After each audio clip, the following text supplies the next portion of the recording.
Promesse biblique du jour.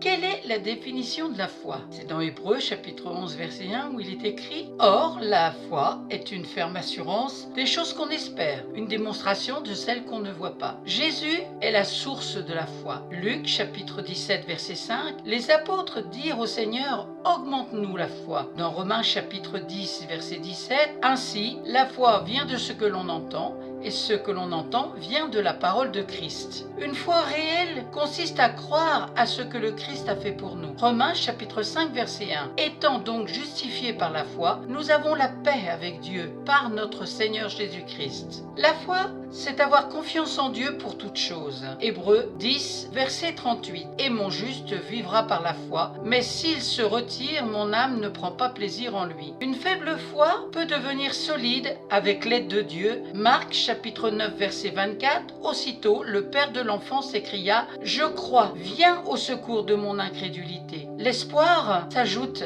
à la foi. L'espoir se justifie quand on se souvient de tout ce que Dieu a fait pour nous. Romains chapitre 5 verset 1 à 2. Étant donc justifiés par la foi, nous avons la paix avec Dieu par notre Seigneur Jésus-Christ, à qui nous devons d'avoir eu par la foi accès à cette grâce dans laquelle nous demeurons fermes et nous nous glorifions dans l'espérance de la gloire de Dieu. En cas de découragement, mettez votre espoir en Jésus. Psaume 42 verset 11. Pourquoi t'as battu mon âme et gémis-tu au-dedans de moi? Espère en Dieu, car je le louerai encore. Il est mon salut et mon Dieu. L'espoir suscite d'autres précieuses vertus. Colossiens chapitre 1 verset 5. Vous avez appris ce que Dieu vous réserve dans les cieux. Votre foi et votre amour sont fondés sur cette espérance. L'espoir grandit dans la mesure où nous nous souvenons de la promesse de la résurrection. 1 Thessaloniciens chapitre 4 verset 13. Nous ne voulons pas, frères, que vous soyez dans l'ignorance au sujet de ceux qui dorment, afin que vous ne vous affligiez pas comme les autres qui n'ont point d'espérance. Ce cœur, il vous faut vous servir de votre cœur pour trouver de l'espoir. Éphésiens chapitre 1 verset 18. Qu'il illumine les yeux de votre cœur pour que vous sachiez quelle est l'espérance qui s'attache à son appel, quelle est la richesse de la gloire de son héritage qu'il réserve aux saints. Merci Seigneur pour ta parole, que ton Saint-Esprit nous en donne la révélation dans notre cœur, afin que notre foi puisse grandir en toi, car la foi vient de ce qu'on entend et ce qu'on entend vient de la parole de Dieu. Merci pour ta parole qui a été annoncée. Que tu bénisses